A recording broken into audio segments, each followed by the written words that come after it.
Nei, e te manga i ngāne hera whono e te takotiri tapu. Kia tātou mano koutou ki Wānganui ki tēnei whakamomiti o mātou hei tātari ngā kupu katoa e whakapua ki nā ane mātou i roto i tō koutou kororiatanga. Ko koutou nei hoki te timatanga me te whakamutunga mai o mātou e tūmana ko atu nei i roto o tō koutou kororiatanga. Ko te māngai hei tautoko mai aine aka nei ai. Tēnā koutou katoa, ngā mihi nui kia koutou, ko Penny Hagan Takawingawa. I'm Penny Hagan from the Auckland Co-Design Lab, and it's a real pleasure to be hosting this collaborative session with the Ministry of Education today and the Southern Initiative. So the lab and the TSI are resident in South Auckland, and we are part of the Auckland Council, local government, as well as being in collaboration and part funded by 10 central government agencies. So we occupy a space between working alongside community and different community partners, and then government agencies and central government agencies. And it's a pleasure for us to try and help create space for learning and connection between those groups. And so it's a real privilege to be able to have this time with you all this morning and attempt this virtual walkthrough that we would have loved to come to Wellington and share with you in person. Instead, we're doing it online, which has great benefits in terms of people being able to join us from all over. And so we have a really diverse group of people from different teams able to join us today. So I welcome everybody. Thank you for joining us. I know with Ministry for Education, there were some challenges yesterday getting online, so hopefully we have more of that team here today able to be part of this session. We are recording this session, so we can share it with others. If there's anything afterwards and you think, hey, I would rather not have that comment shared, kei te pai, we will capture the chat. We want to use the chat as a collective space for learning and sharing, but we will anonymise that when it's shared. So just noting that we are recording, it doesn't record the breakout rooms, just the main part of the session. And you're welcome to please introduce yourself in the chat. We're going to do just introductions from the team here at this end, so feel free to reciprocate by introducing yourselves too in the chat. And so I'm just going to hand over to Ayla Huerta to introduce herself, and then you'll hear introductions from the rest of the team. Kia ora, Ayla. Kia ora tātou. He urio no Waikato tainui Ngāti Tahinga ko Ayla Huerta ahau. Hi everyone, welcome. My name is Ayla. I'm a youth innovator in the Southern Initiative. Kia ora. Kia ora tātou, ko Anne-Marie Mohika aho. I'm the Systems Innovation Lead up at the Co-Design Lab in the Southern Initiative. Yeah, talofa lava, Polotu Se Leo Solomon, Education Manager for the South Region, the centre of the universe. So it's wonderful to have you here this morning. Whakatai. Kia ora tātou, ngā mihi nui, no tamaki makore ahau, ko Niki Tukuingoa. I'm a principal advisor, secondary tertiary, and work largely in South Auckland. Kia ora koto, ko Matilde Tokuingoa, no Philippines aho engari no te whanganui atara me Blenheim e noho ana. Kia ora koto katoa. So I'm Matilde. I work at the National Office, Evidence Data and Knowledge, so I was the project lead for the National Office for this project. Morena koutou te whānau, ko wiki upward tōku ingoa, e nui ana ngā iwi au. So too many to say, but they're all important to me. I'm Wiki Upward, I work in Auckland. My function is around whānau Māori engagement. Kia ora. So if this is a few of the team that worked on this initiative, and alongside us we had Middlemore Foundation and a number of schools and many rangatahi and whānau and other alternative education providers. So this is just a few of the faces that are part of this mahi, and the opportunity to connect people doing different things in different parts of the system was a critical part of what we're wanting to share and how we want to take this way of working going forward. And so today, Ayla's going to give a little bit more about information and background about the actual project. You would have received some of the materials that have already been shared to capture the learning so far from this work. The Kia Mārama Mai, Kia Whakapono Mai, Know Me, Believe in Me reports and tools, and we can share them again for you. But you'll hear a little bit more about the background of that.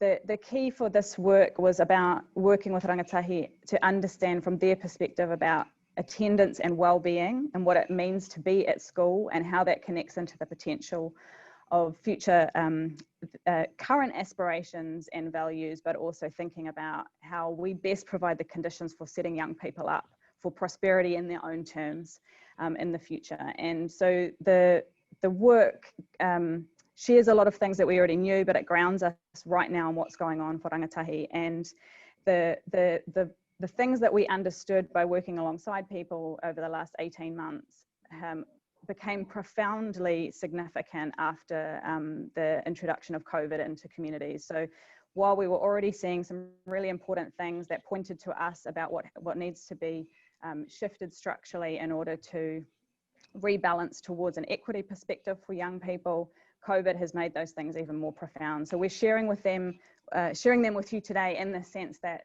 we want to make sure that these things stay front of mind when we're making investment decisions, policy decisions, and we're making fast actions right now, because there was a bunch of things, and for some people this won't be news, that were compounding inequity before, and we want to make sure that our rapid decisions now to be responsive and to look after and care for rangatahi and whānau at this time are actually doing that, as opposed to compounding inequity, which was some of the things that were happening before. So that's what we're sharing this through this lens today with you. And we know there's lots of different people working on these things, and so we're hoping for the opportunity to connect, to share, to understand the different things different people are doing in different parts of the system to contribute to equity outcomes and well-being. So there'll be set opportunities to connect and chat with each other. We want to share both some of the things that, the perspectives that are really important for us, that we want to reframe or frame up how we think about what we need to be doing right now and what our role in that is. And we also will share some of the learning from working in this more collaborative and grounded way, where we're trying to connect between national policy and actually lived experience and people's reality on the ground, and how sometimes those two things are in conflict with each other, and we need to have a much more dynamic relationship between what's actually happening for people and how we respond to that. So I just want to mihi to the young people that contributed to this, to the staff and the teachers who would love to be participating in this phone call, but have, or this Zoom call, but have many other pressures on them in their schools at the moment, and to the young people that are working extremely hard. You'll hear some of their stories, and to acknowledge that right now is one of the most stressful times for teachers that has ever been experienced, in terms of trying to manage the pressure that they're under and respond to families and what they're seeing in their daily lives, and for whānau and rangatahi as well. So that we've got a privileged space for a couple of hours to share that learning, but just acknowledge that we do that through the fact that they were able to share their experiences and perspectives with us in the first place. So I'm just going to go, I'm driving the screen here. So we do come in the spirit of ako and sharing and learning and wanting to share where we're up to, connect with how you see things and what you're doing in this, and build our collective capacity to work in this way. So be generous with your thoughts and reflections. Use the chat as a collective kind of thought space where we can share and connect to each other. We'll share some things. There'll be opportunities to talk in small groups, meet each other, and then we'll do more of a Q&A kind of discussion at the end. So we'll start with people in place. You'll hear some of the highlights from the work that we think are most critical right now. You'll be able to meet some others, and then so just if you've got questions that come up, just drop them in the chat and we'll be able to pick them up towards the end if we haven't already. So I'm just going to start by handing over to Ayla, who's going to ground us in this mahi. Kia ora. Kia ora, Penny. Kia ora tātou. So where did this mahi begin? It began in the MOE Evaluation and Data Knowledge team in Wellington. They wanted to build their innovation and capacity within Ministry of Education, and they secured some funding from the DIA. Manurewa was selected as the location of the Tāmaki case study by the regional Auckland MOE office. There were two regions to start with, and they are Rotorua and Tāmaki Manurewa, but today we are just talking about the Auckland Manurewa case study. And we want to focus on attendance as the key area of this workshop. The Auckland MOE Regional Office recommended Manurewa, and so that is how we began, or that is how we teamed up with Nikki and Wiki, who moved from MOE into work with us a couple of days a week in TSI. TSI is based in Manukau, and our mandate is South Auckland and also West Auckland. Okay, so our approach is about understanding the people and the place first. So Manurewa, where does the name come from? It is a short version for Te Manu I Rewa o Tamapāhore. And this name means the drifted away kites of Tamapāhore. And the pūrākau is from a local iwi from Manurewa. And it was about two rangatira, the two chiefs of that tribe, and one of them was Tamapāhore, and they had a kite competition. And Tamapāhore wrapped his kite around the other one, and it nipped the kite, and so he won the kite competition, and he became the rangatira out of the two brothers. And so that's the story of the name.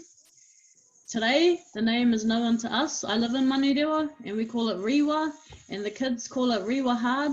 So do I. So that's a common expression. The area have mana whenua that include 10 different hapu, and those 10 different hapu are connected to 3 iwi, and those 3 iwi are Waiohua, Tāmaki, Maru, Tuaha, and Waikato Tainui. There are 2 maunga in Manurewa, Mātukutururu and Mātukutureia, and they are collectively known as ngā matu kurua. And both maunga, you won't even know they're there because they have been quarried, so there's only a small portion of the maunga left. And what else a lot of people don't know is around the maunga there are 3 prisons, a youth prison, a female prison, and a male's prison. According to the 2013 census, Manurewa has the highest population of Māori next to Papakura than anywhere else in Aotearoa. And they have a very high population of rangatahi. And I don't know what that figure is, sorry. We're going to go into talk about whānau perspective, and I'll hand it over to Wiki. Kia ora. Kia ora whānau. The whānau insight that I'm going to share with you today were gathered during a nationwide kaupapa attempted by the Ministry of Education called Kōrero Mātauranga. The information was only taken from that which was collected from the area of Manurewa. And of course, my own lived experience as a Māori mother of 8. So here's some of this whānau shared information or knowledge. We love our children. We want them to be all they can be. Our kids are amazing. And many of the practical subjects they excel in, but they aren't always celebrated for their efforts. Language and sometimes cultural views are a barrier. Education, well, that wasn't such a great experience for me. No one really asked us as whānau what we wanted for our kids from education, but we certainly are told what the schools don't want. Where are we as Māori in the learning that is offered? We are more than just a language. Know my story, don't make assumptions of my situation.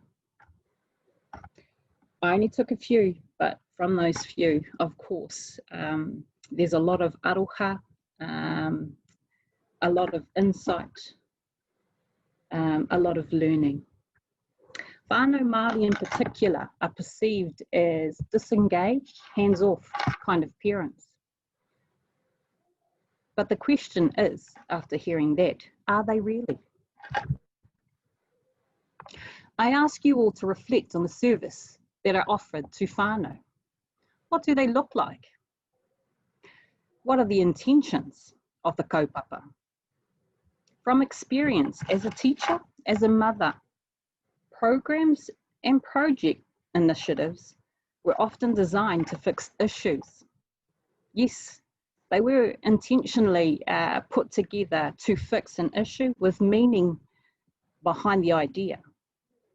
But often, those who were delivering had underlining agendas. and whānau and children weren't always at the centre of those thoughts.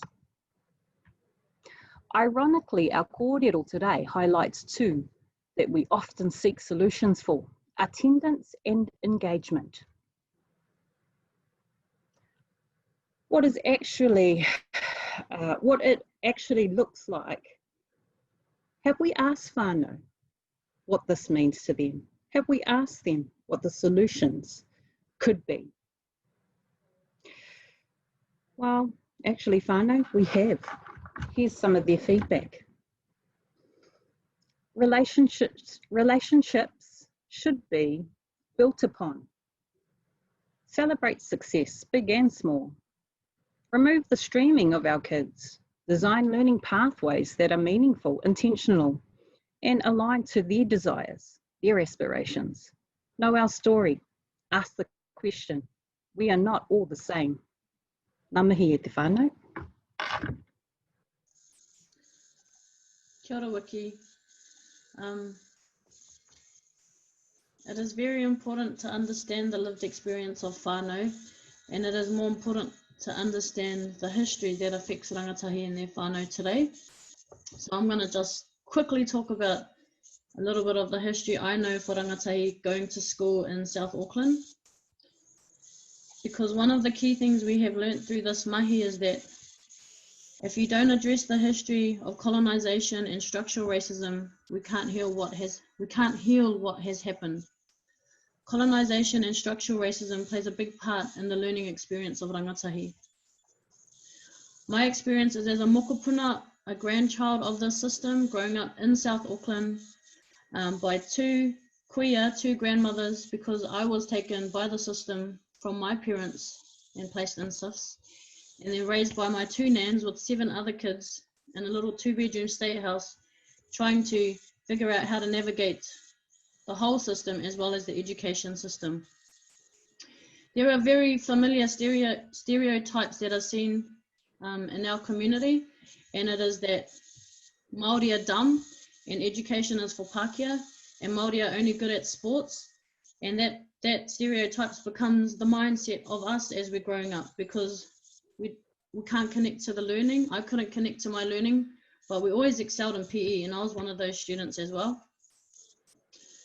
I don't know how, but somehow I managed to make it through the system, and I'm the only one out of all my siblings to have finished high school, just high school, and then to go on to uni.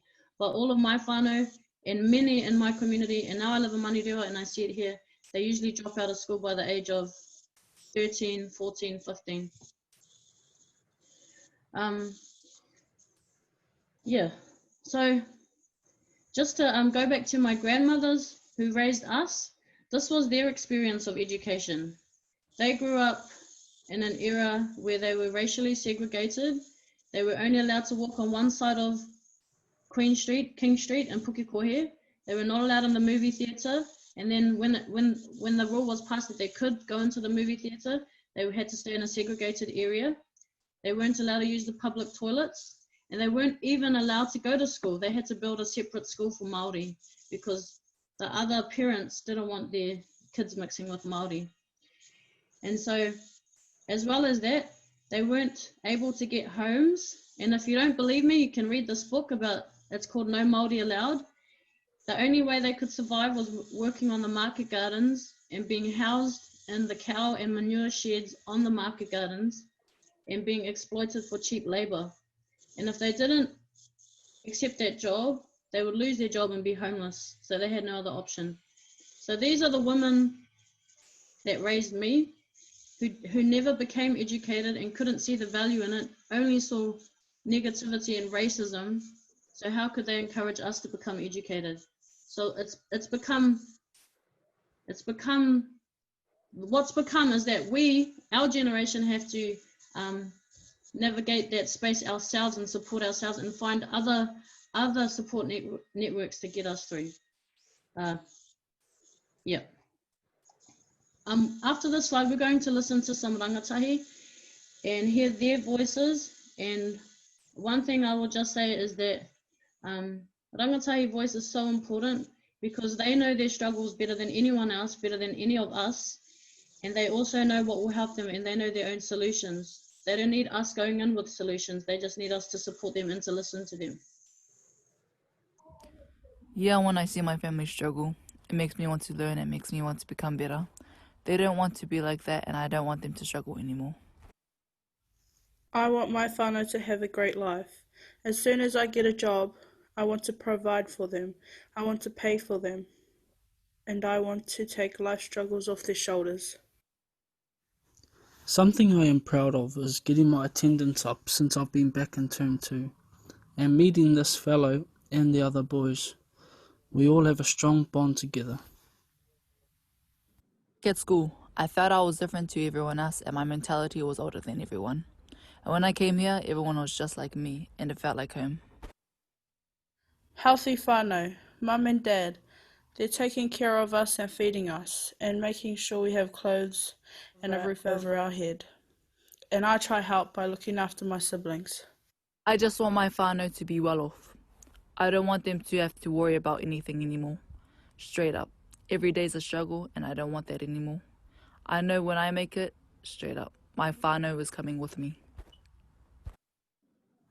They know what sacrificing is because my mum has had to sacrifice hard bringing us up. My mum tells us that you've got to sacrifice if you want to get there. And that's what I understand. You've got to sacrifice here and there. It's all good because at the end of the day, I want the bigger picture. We're not looking for tomorrow. I'm looking at centuries.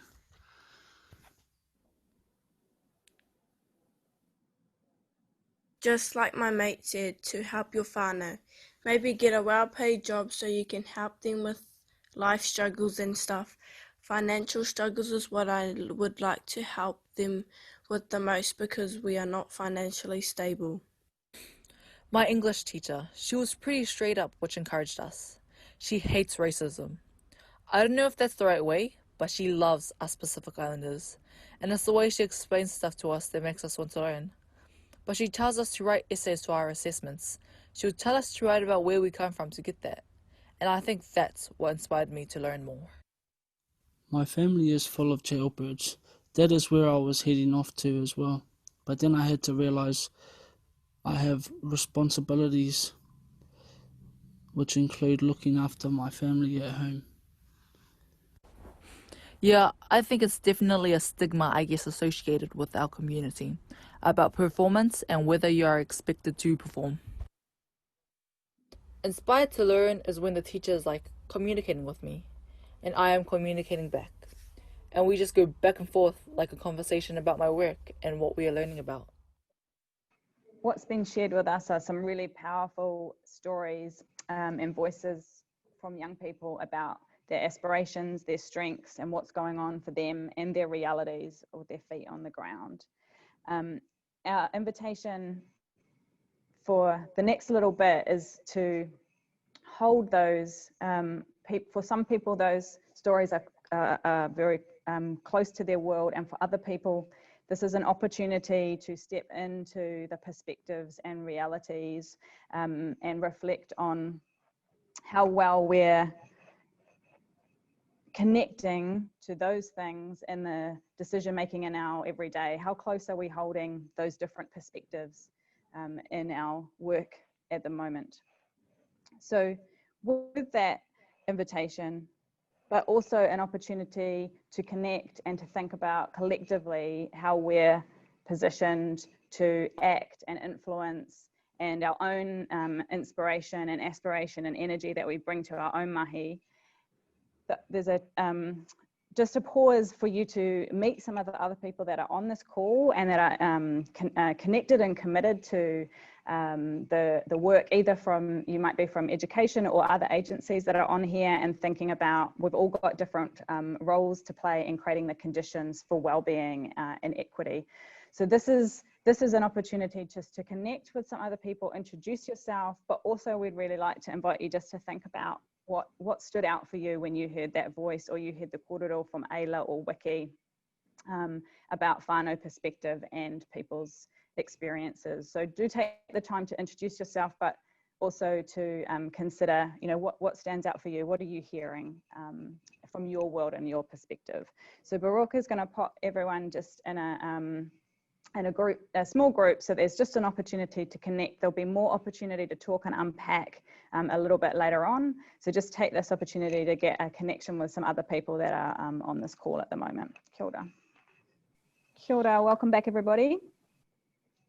Awesome. Well, as we keep going, it'd be great for people to keep just building out the conversation, sharing your thoughts, your responses, what's standing out for you, what's important, how it connects back to your mahi now, opportunities that you see for connections with your own world and work. So we'll just keep building out that kind of collective conversation, and we'll be sharing that back as part of the chat when we share the videos back.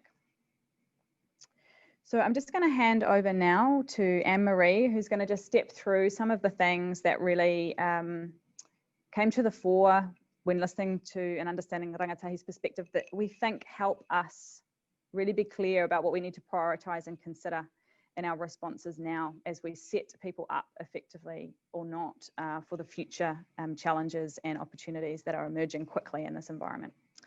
So Anne-Marie, I'll hand it to you. Oh, kia ora, Penny. I just thought I would add a little bit about the voice, just with the use of design.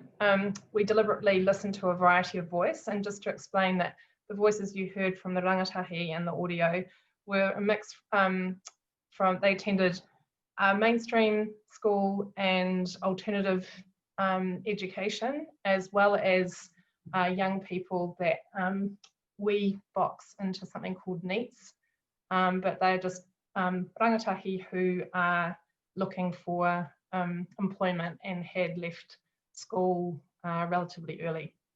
So that's just to give a bit of context about who you were hearing from, and it was a deliberate choice around thinking about whose voice is prioritised when we are listening. And so Penny's already explained. I'm just going to share some of the key learnings from the design process and those range of interviews we had in this COVID environment.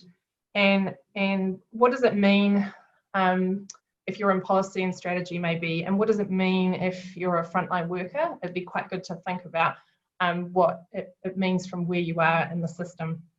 Obviously, I'm actually not going to spend too much on this theme because I think Wiki and Ayla and The Voice have already demonstrated that mainstream formal education is not a neutral place, particularly after this long history of racism and violence, particularly for Māori. So we already know whānau don't have a comfortable relationship with schools. But just to acknowledge that we know that there are some schools out there that are trying in this space. And also that we know from, and what we heard from the rangatahi that we interviewed, is that they're not experiencing, sometimes they're not experiencing empathetic relationships with some teachers, some kaiako, and it really makes a difference when they do. And so we also heard the positive that when they have empathetic relationships, that really helps them learn. So next time, Penny, please. So also hearing, when we started the co-design process, there was a desire to focus on attendance, but it became very clear that there's not going to be a silver bullet, and you can't begin to address attendance if you're not addressing well-being. And you're not going to get, science even tells us that if you don't feel comfortable and feel safe, you're not going to be able to learn. And obviously we're seeing this play out, like even in a more heightened sense with COVID. We know from the schools that we work with that a whole bunch of rangatahi are experiencing higher levels of stress than they normally would, and anxiety and depression due to pandemic. So that's just important to bear in mind. We also know that all the rangatahi we spoke to, it didn't matter whether they were in alternative education or mainstream education. And also it was really interesting, from intermediate age, they are all motivated to give back to their whānau and to their community. and that's very much a, values. You can tell that those are their values. And so we're seeing this play out obviously by them maybe not coming to school to protect their whānau, as we've heard also in media reports, but we know this too from what we're seeing with schools that we have relationships with, that a lot of rangatahi are leaving school to get a job to help whānau with income. So moving on to thinking about what is the future of learning and work is already here, and COVID's accelerated that. But what's important or relevant from what we already know that was occurring even before COVID hit was what we heard was that Māori and Pasifika rangatahi are being filtered out of key subjects like maths and science by years 9 and 10. And this means their pathways are being limited really early, being cut off, even if they desire, and that in turn limits their future income. And this has been corroborated by recent research by some colleagues who are doing some great work in visioning the future for Māori, called Tukona Taraki, our colleagues. They did research with Bill, and they've highlighted the devastating impact of racism and streaming on outcomes for Māori, particularly in mainstream, I should stress. So almost half of the current Māori labour force are at high risk of being replaced by automation. So bearing that in mind, we also know from our work in TSI and the lab that many rangatahi are going into low value tertiary courses and that get them into debt. And this is probably not news to many of you, but it's never been more important. The sectors most affected by COVID-19 and further disruptions in the sectors are the ones with the lower paying opportunities. There'll be fewer jobs for young people, and we know that some of the jobs may not come back. So COVID-19 is really accelerating that fourth industrial revolution. That future of work is already here. So I guess what we're setting up is, what does this mean for people working in the education sector with young people more broadly? Some of the questions of how might we support schools or kura to focus on wellbeing, so they can learn in a different way. With the best of intentions, just focusing on attendance it's not a very nuanced approach. And how can we think about how those collective values, whānau values, how can we look at those as a strength? So I guess the question I pose, if you're in policy and strategy, is it asking how we can support rangatahi to learn, but also support their whānau at the same time? Is it thinking outside of the box around how you might pay them to learn, as we may have done, back in the past?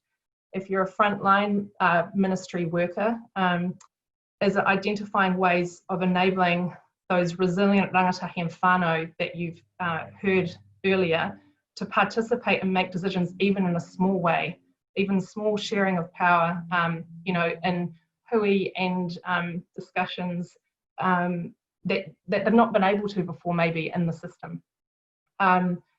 We also know that people on the ground who are working on the ground have valuable insights from those relationships that they have, and are those insights going back up into the policy and strategy areas of different ministries and across. I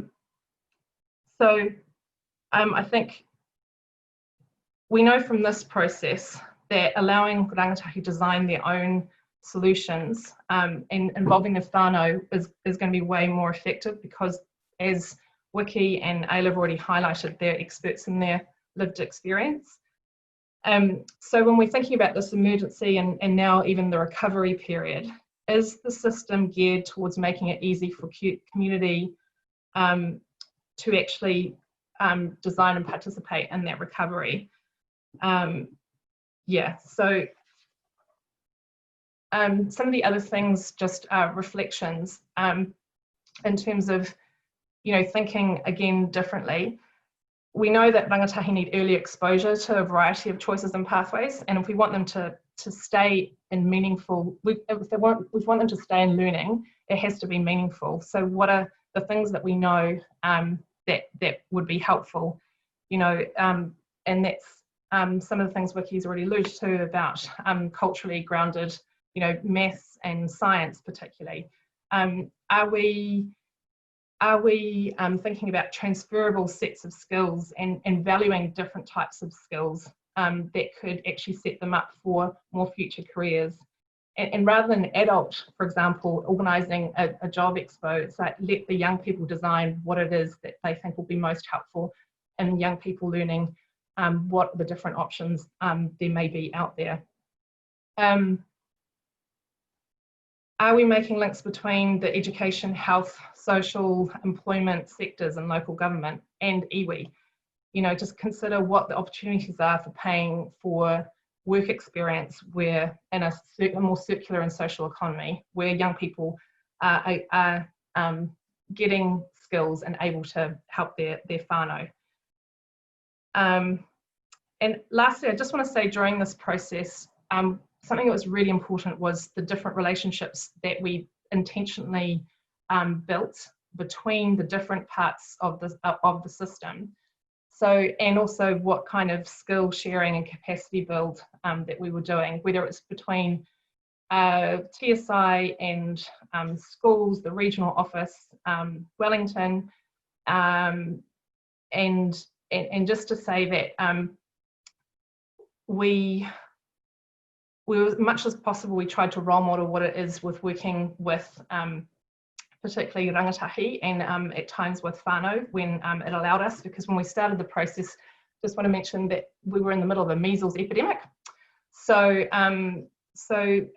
I also wanted to say that we also, what we've seen is that some schools are already innovating in this space, and what we want to try and do is maybe amplify some of that so that others can learn from it, and also that the system supports that kind of innovation. Manurewa High is an example. They have been focusing on well-being and making changes to the timetable, making learning more flexible. They've also been very future focused and developed a learner profile that values the different soft skills that students have and showing how transferable they are, and working with employers and getting their feedback. You know, looking at what that micro-credentialing could look like. And so what, you know, we can learn from those things that they're trying and support maybe more of that innovation. And I think that's where I'll end it. Thanks very much. Kia ora, Anne-Marie. We're now going to hand the rako to MOE Regional Office to give their perspective and ground how this work and way of working is connected to what's happening for them right now, and helps to frame and reframe how they're responding and thinking about their work. With talofa, thanks Penny. My name is Pilotu Silio Solomon. I'm a Manager Education for the South region in Auckland, so everywhere from Browns Road and Manurewa right down to Mercer. Can I just acknowledge our DepSec Rose Jamieson on the line as well. And I guess from our end, you know, we're you know, obviously it's a unique time. We're in a you know, the grounds are constantly shifting below us. And you know, yesterday, if for those that weren't on the call, Rachel Lawrenson, the Chief Advisor, Racial Equity Office at MOE, she started off by talking about, you know, the privilege she's received through her life because of the colour of her skin, that she has never felt unsafe at school, that I guess the cupboards were always full with food when she went to open it. And yet when I think about my own journey, being a son of migrant parents, you know, my parents, and I think Ayla spoke about it before around, you know, Māori, no Māori allowed. You know, my father had to wear his passport around his neck for the first few years of his stay here in New Zealand. And in fact, if you look, my name's actually on my passport is not actually Silio, it's actually Aaron Marcelin Silio Solomon. And that was because of that whole, hey, listen, if you want your son to get ahead in life, give him a European name. because it's easier to pronounce. So for the first 2 years, it was Aaron as opposed to Silio. Listen, I think, part of, we've been talking about some of those courses and how can we catch our young people. But I guess part of it is also sort of maybe backward mapping as well around, the rites of passage for some of our kids, particularly in year 12 and 13, has been taken away from them abruptly. And I'm talking the likes of the Polyfest, for the last 2 years, and it's going to be cancelled again next year. I'm thinking the first 15, I'm thinking the netball, I'm thinking, all the sports, the annual balls at school. These are things that some of our young people will never experience or in their lives and will never be able to talk about. That has a massive effect, particularly on Māori and Pacific, because some of those things are things that they look forward to, things that they can, feel that they can own, particularly those in the sports field, that they can go, yes, I can be a champion at that. I guess, however, how do we translate that into meaningful achievement in the classroom? Having those outcomes around what subjects that they pick so that they can go into tertiary studies and then long-term sustainable employment. And I think part of that for us, I think is, we've got the Pacific Innovation Fund that's currently out, and it's been innovative, it's been different, so that we can catch some of these young people when they come out. Ainga Ngarewhili from Aorere College constantly talks about how she's watched a lot of her friends leave school to help mum and dad, because mum and dad have lost their jobs. So for us, how do we respond to that as ministries, as cross agencies? How do we respond to that? When we talk about COVID, and dare I say it, and I'm totally generalizing here, with COVID-19, a lot of our Pacific and Māori families have been in COVID-19 all their lives, in terms of struggle, in terms of no money, in terms of lack of employment. So I guess there's a resilience that's been built up for us. So it's tough, but two, how do we then, as agencies, look at ensuring that we can actually catch these young people? How do we, go to our schools and say, listen, these are some of the subjects, create that awareness with our parents, because, we think that they might actually know, but they probably don't. So I guess for us, it's one, I've been, born and bred in South Auckland. A lot of my mates live still in Manurewa, Rewa hard, as Ayla calls it. How do we then uplift them, build that social and economic development for that community? And with that, I want to hand over to Nikki, if she can jump in there as well. Thank you. Kia ora, thank you, Celio. I'm going to start in a different place, and hopefully it will make sense by the end. So I'm going to give you some data around Manurewa. In 2019, 38% of Māori attended regularly, and ministry would determine regular attendance anything from 90% and above. For Pasifika, it was 43%. In 2018-19 leaver data, 70% of the Māori students either didn't go into further education, and where they did go into further education, they went into a level 1 to 2 foundational course. But about 54% of that 70% were effectively not in further education. For Pasifika, it was 57% were not in education or repeating or a level 1 to 2 foundation.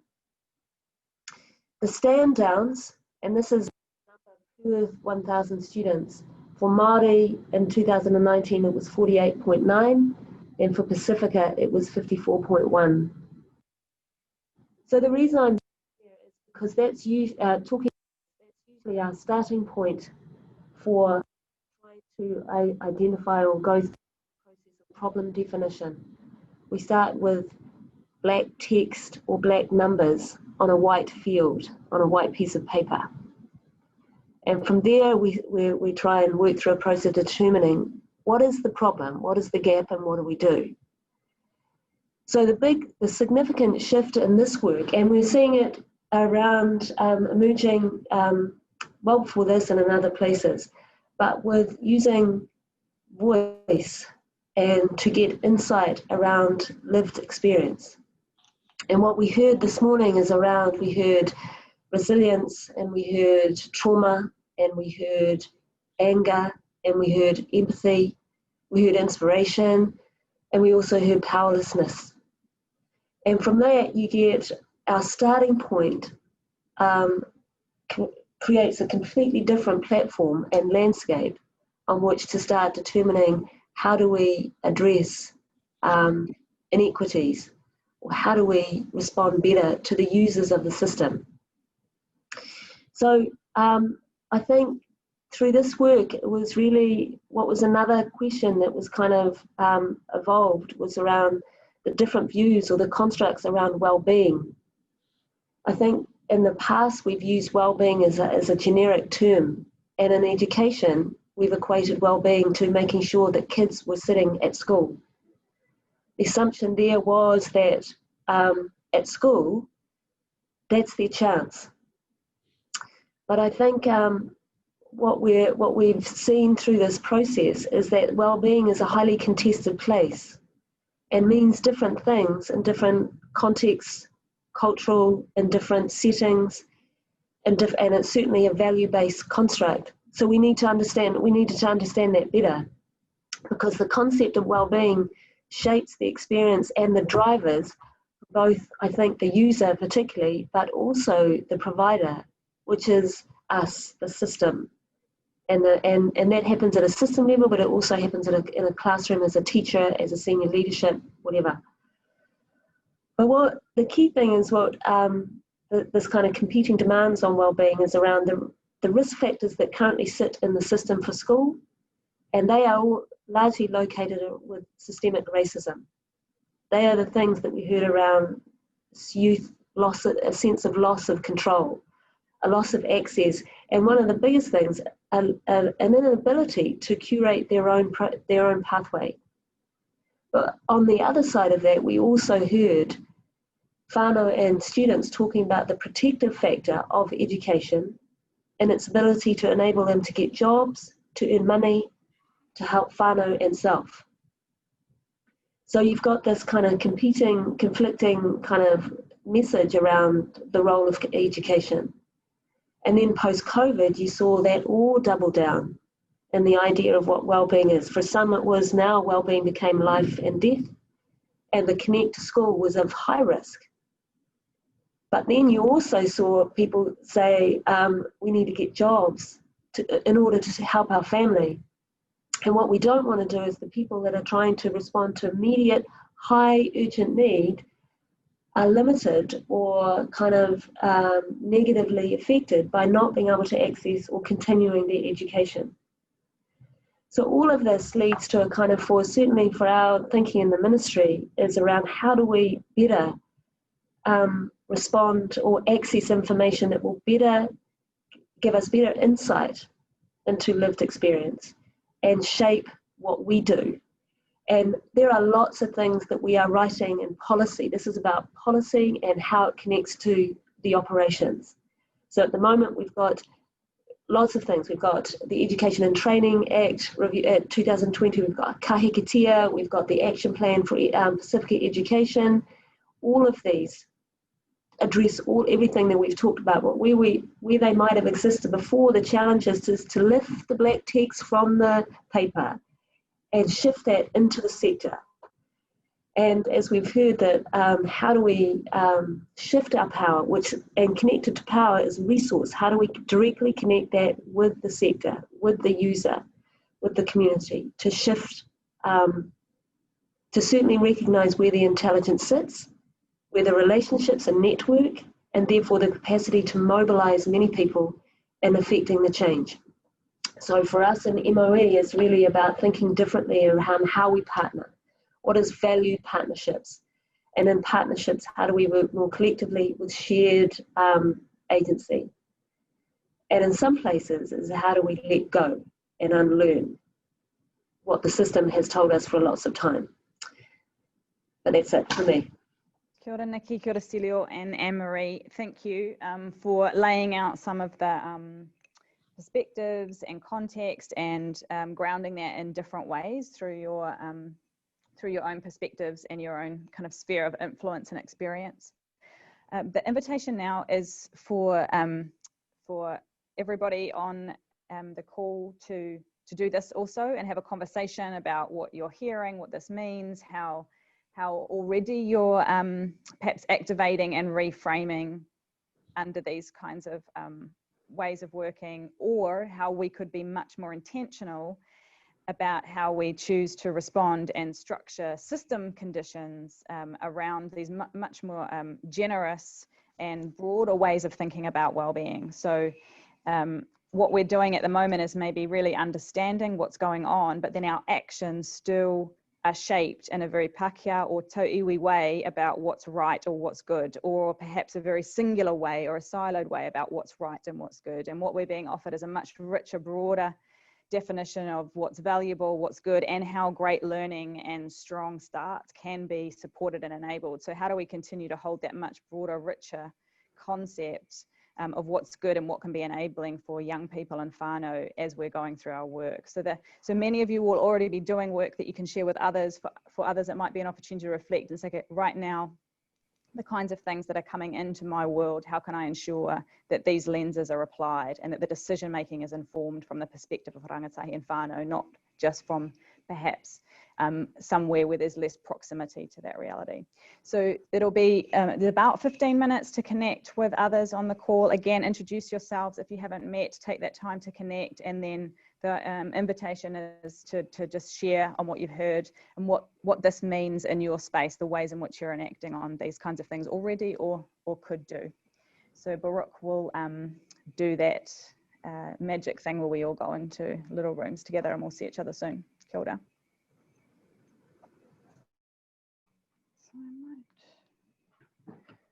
Kia ora, welcome back everybody. I think we're all back in. So we're just going to take the last sort of 20 minutes or so to have a conversation, explore some things.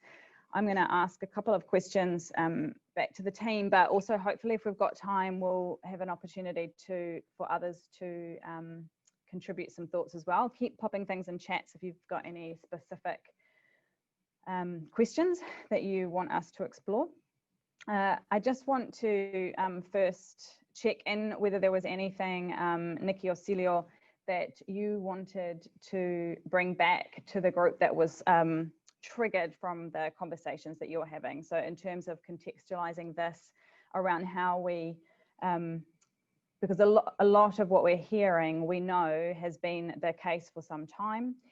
There's lots in here that we've heard before. What are the opportunities right now for us to provide support in ways that really helps shift things? What is the current context, I guess, of rapid response and in knowing that we're going to have to operate differently because of the context of COVID, that there has been this disruption? What opportunities does that create for us to bring these more actively into the way that we make decision making or think about supporting schools and supporting whānau? What kinds of things either came up in the chat or just in Wiki as well, thinking about from your perspective, and perhaps Matilde too, this current context that we have, which is quite a different time from even 6 or 8 months ago, to really ensure that we're not continuing to hear the same things in another 5 or 10 years, that we've seen some shift. What are you guys seeing? I'll maybe go to Celio first in terms of opportunities or imperatives. Oh, thanks. Thanks, Penny. I guess, I mean, part of our, in our last chat, we spoke about, you know, the regional skills leadership group, what they're doing in the regions, you know, particularly up in Auckland. You know, we, Nikki and I and Megan, we as the past team, the principal advisor secondary transition, we spoke about, you know, what are some of the highlights for them. And, you know, they were looking at, you know, in Auckland, work towards construction. You know, they sort of highlighted 3 areas: construction, the health science, and digitech. You know, so then I guess in terms of that whole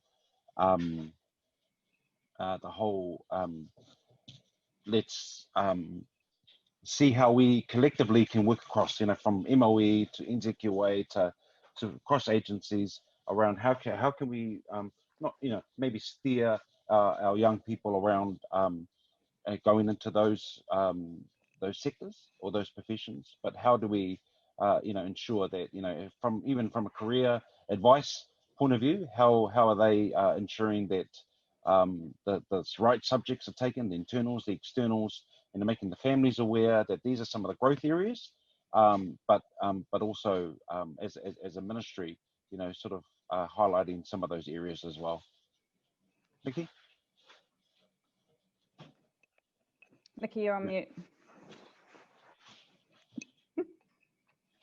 I'm a slow learner. Okay, so to me, there's a couple of things we talked about is the concept of partnership, and how do we reduce the gap between the system as an enabler and the user, and so how do the ministry reposition itself as a co-producer,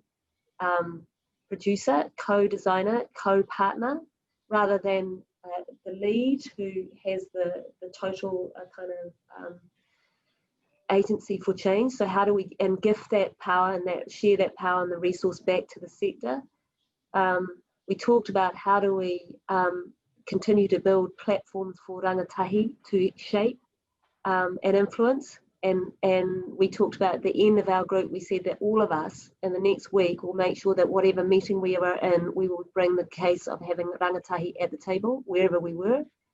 I think the other thing is around this levers and mechanisms that are in place now, but as a response to COVID, to make sure at the forefront of that all of this thinking is there. So when we have, say, the urgent funding response, we make sure that is that at the front, that is resource going to the sectors to determine, based on their lived experience and the intelligence that comes from it, how that money is utilised and served, rather than us holding money again and making decisions and priority around, based on usually on numbers on paper, where that should go, how it should be utilised. And we're starting to see that through the URF, where iwi are connecting with schools, connecting with community agency, determine how that fund will be applied and serving the needs that they have identified. So I think it's around partnership, sharing, shifting power and resource, but putting that into the sector. Awesome. Using existing levers, but differently.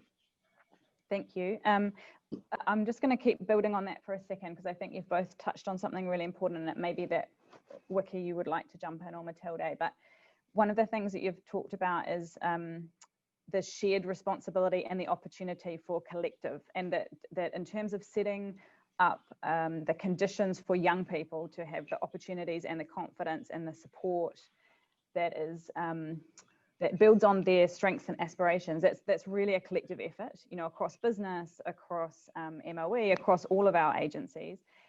The Southern Initiative, because we're located in place and council, we're quite privileged that our view is holistic anyway. So we have relationships right across the board. So the role that we often can try and play is around connectivity. But my question back is, what are the, because it's really easy to talk about partnership, and we know we should be, involving community and all those kinds of things, and we say those things.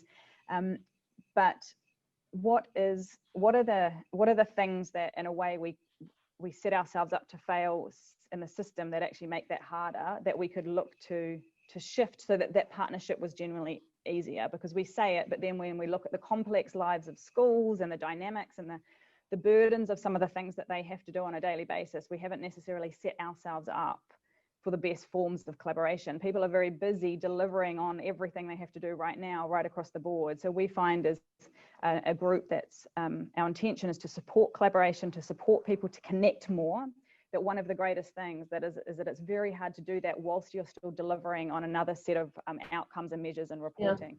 So are there some things and perhaps some lessons we could learn from the last 6 months that would put the value behind partnership, and perhaps what do we need to remove from people in order for them to have the space to do that work differently? Do you guys have thoughts about that?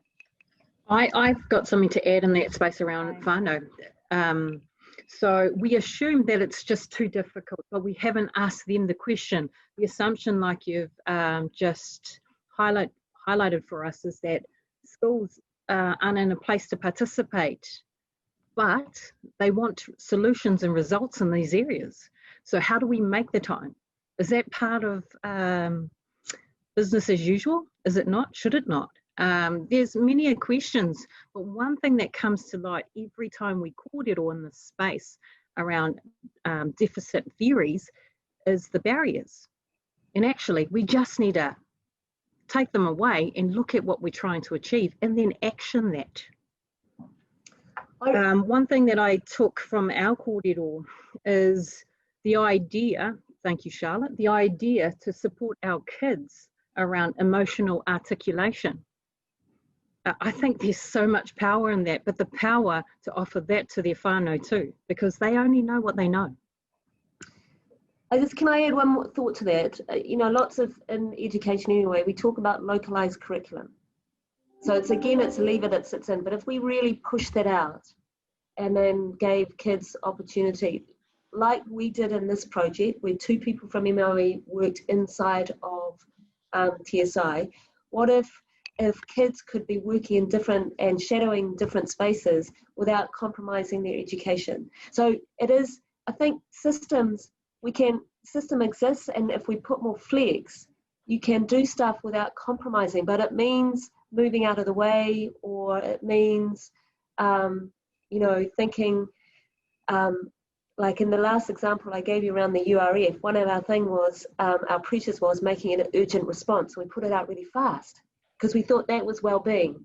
But in actual fact, in the first 2 weeks, the schools that all were most agentic were the schools that were furthest away to some of the greatest need. So actually, time was what we needed to put in the system. We needed to give time to people to connect, schools who are living in survival mode, the time to connect with the agencies and the people to make things. So it's kind of, it's there, but there are, as you say, significant pivots in the way and what we do to make sure that the conditions are there. But I think it's, yeah, anyway. I think to add to Nikki and Wiki's kōrero, I think, you know, part of that too is what we've heard from our young people is, when it comes to attendance, the reason why they're not attending is, one, they've got no money for food, for lunch, they've got no money for bus fare, and parents find it unsafe to send their kids to school. I mean, part of that too is when during all that violence that was happening into school, that was just a direct result of kids having a lot of time on their hands, or their, you know, the polyfest being taken away from them. So there was no positive platform for them to express themselves. So one of the things that they've been telling us, and particularly with that Pacific Innovation Fund, is the young people have told us, listen, we want to have more events.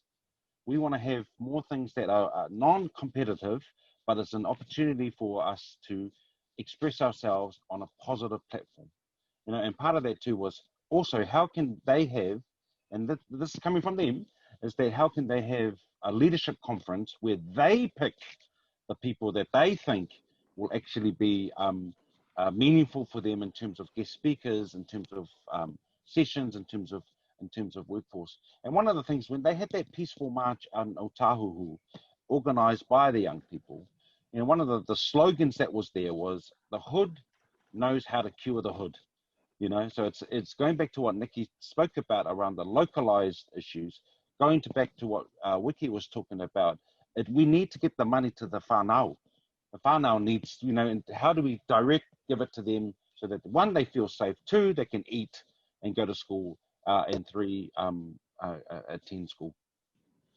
Yeah, I know we have Ross, our DepSec, Ross Jamieson in the call. I think would be a great opportunity, Ross, to you know, invite you to talk.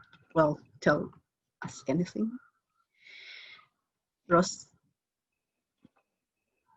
are you there? Maybe not. All right. Anyway, so maybe if she's just on mute, but I think from. Sorry, I'm trying to work my mouse.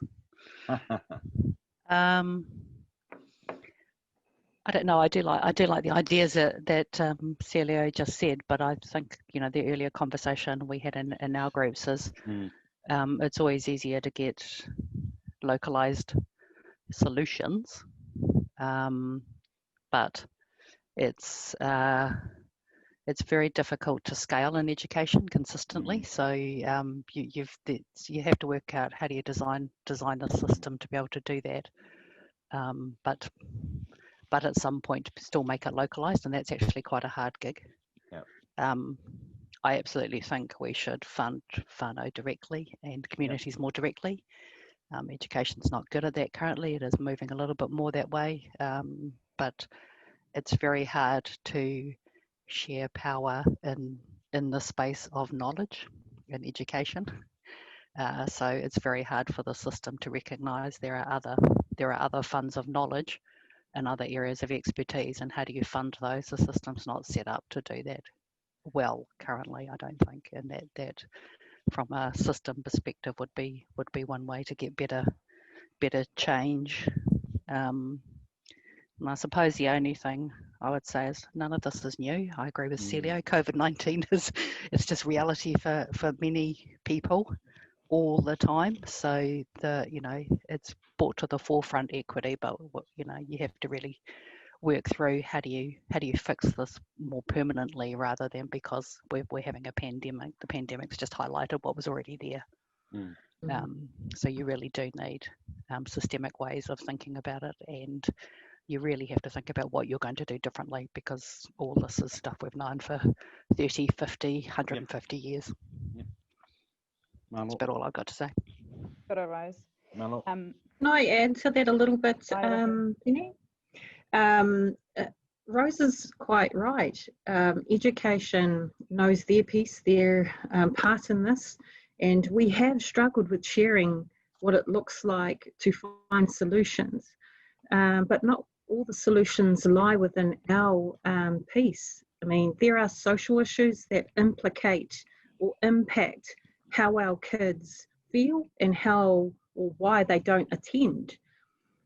To elevate what Nikki said, coming together across agency to work on a kaupapa such as attendance engagement for wellbeing or around wellbeing, what would that mean? So not just education with council, Ministry of Social Development in all its arms, the business arm of government. We've got to think outside of what we already have. It's a mindset change. It's a shift towards equitable future for all. But how do we do that? By having the single goal. Oh, well, I think just to add to that, Wiki, how you say how you do that is exactly what you're doing. You're actually getting hard packs, you're putting them together, and you're knocking on doors. That's and giving it. So that's a practical and sort of a way that we can look and say, listen, this works. Because if we had issues around delivery for some of our devices to houses that kids weren't there, and whereas what you're doing in terms of on the ground, it's doing that sort of stuff. That's the mahi, knocking on doors and giving it to them. So, I think if I can chime in, the legislative change in government's good is a lot more permissive, so we can think and act more creatively around how we work. So the changes to the Public Health Act amendment and changes to the Local Government Act, changes to the new Education and Training Act, there's opportunities where we can and we should start thinking more creatively around delivery to our communities. So this is not going to change overnight, but a transformational change, paying whānau to access education could be one step to that. So ngā mihi, Rose, e whānau, kia ora koutou. Kia ora, thank you. Probably only one other thing I'd add to that. I think we have to think about our language. So when I hear the word attendance says to me that kids in whānau are failing, as opposed to, if you change your language, which is, why don't we talk about schools being engaging places and they should be working on that rather than, what is it about kids in whānau that they fail to get their kids to school? So I think you have to you constantly have to flip your narrative all the time. Kia ora, Rose.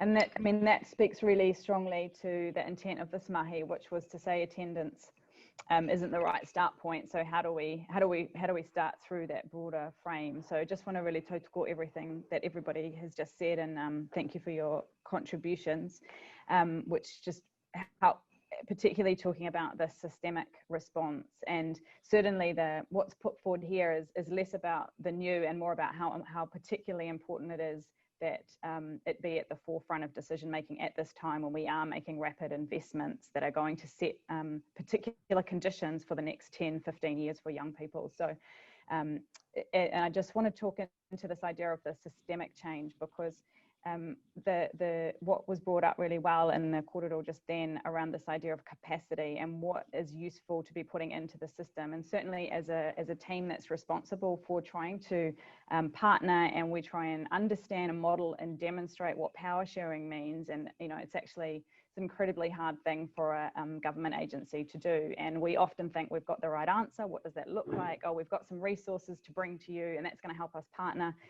And we're still learning quite slowly how to be an effective partner and what it looks like to give up power in that way. And we keep thinking, oh yeah, we've got it sorted this time. If we come and partner with you, we'll bring FTE resource and that'll help you be able to work differently. And each time we find out that we need to loosen our understanding of what people need in order to do stuff. So that working out of partnership of what is actually useful to put into the system. And I mean, for us, we just think about trying to put generosity into the system and what form does that take that creates the space for us to be able to work together. So this idea of capacity building and space building and creating the room for people to be able to configure in the way that they need to, rather than services and responses. So often when that frame of attendance, as you talk to there, Rose, we're thinking of attendance services and things, but if we're thinking systemically, then it's much more about our behaviors, our ways of working together, how we work. And again, you talk to that,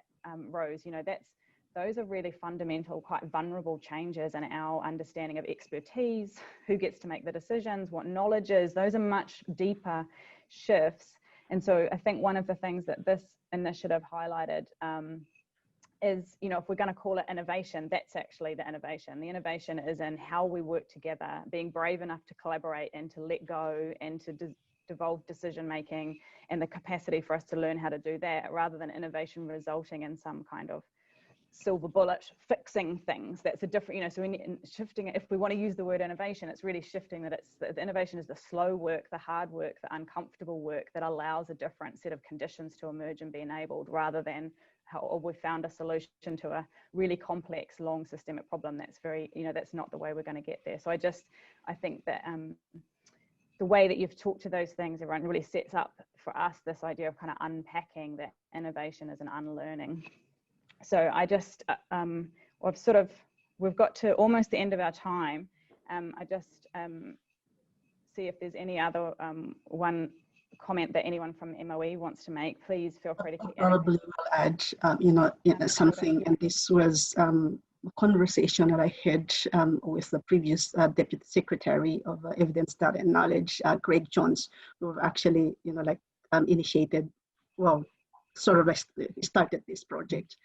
And initially, when he was part of this, for him, innovation is have to provide something and have a specific product at the end of it. And then eventually, what he told me when I interviewed him about what lessons have we learned is around the time, and that it takes a lot of time to just even build the relationship. And so if you're going into this sharing of power and innovation and co-design and collaboration, it takes time. It takes time, and you just have to, allow for that, for this to happen. It's not like now we can, have something that is now ready, or a prototype, or a minimum viable product that we can then implement. And I think, getting the voice of our rangatahi and the whānau and everyone else in the picture is really critical for this, that trust and the time to be able to get that was Matilda. Really important. And maybe the biggest innovation sometimes is just creating the space long enough to slow down and make a connection rather than thinking we have to urgently respond. So that in itself can be incredibly difficult sometimes. So this is the last minute or two. So I just want to take the time firstly to thank everybody for your time. Everybody always has many different places that they could be. So I really appreciate that. Also, we've been joined from people from different departments. So I think even though we didn't get time to see specific opportunities, that idea of the collective response here and that everybody plays a role in supporting the outcomes for young people, and different agencies who are interested in this and being part of this, you know, are right across the board from Treasury to MSD. They are there. And so continuing for us to collectively look for opportunities to connect those that work together is really important. So this is one very, very small attempt to do that, in the sense that this wasn't to MOE, this conversation was open to all government agencies, and we had a great, there's only a small number of people here because we capped the response so that we didn't fall over it technically. So there's a huge interest in coming together, not so much around the specific, you know, report or anything like that, but around this mahi and the opportunity to connect collectively our resources towards this work. So I just really want to acknowledge that everyone's come here with that intent. We'll be looking to share the people's contacts. We'll check with you first before we do that, but so that you can continue to build on those conversations. And what we'd really love from you for the very last minute, because I'm committed to us finishing on time within a minute or so, is if you can jump into the chat. We will send a link out so you can do it in your own time as well. But this was an experiment in a way of creating a platform for this conversation. We'd really appreciate your thoughts. You know, what was useful to you? What would you like to see differently next time? So either drop it in the chat or follow up with us afterwards. And that's in the spirit of us all learning, that kind of being in a learning orientation rather than feeling defensive. Or so we really want to contribute to modeling and facilitating and supporting these conversations across different parts of the agencies and systems. So I would appreciate your feedback and thoughts, and very keen to stay connected.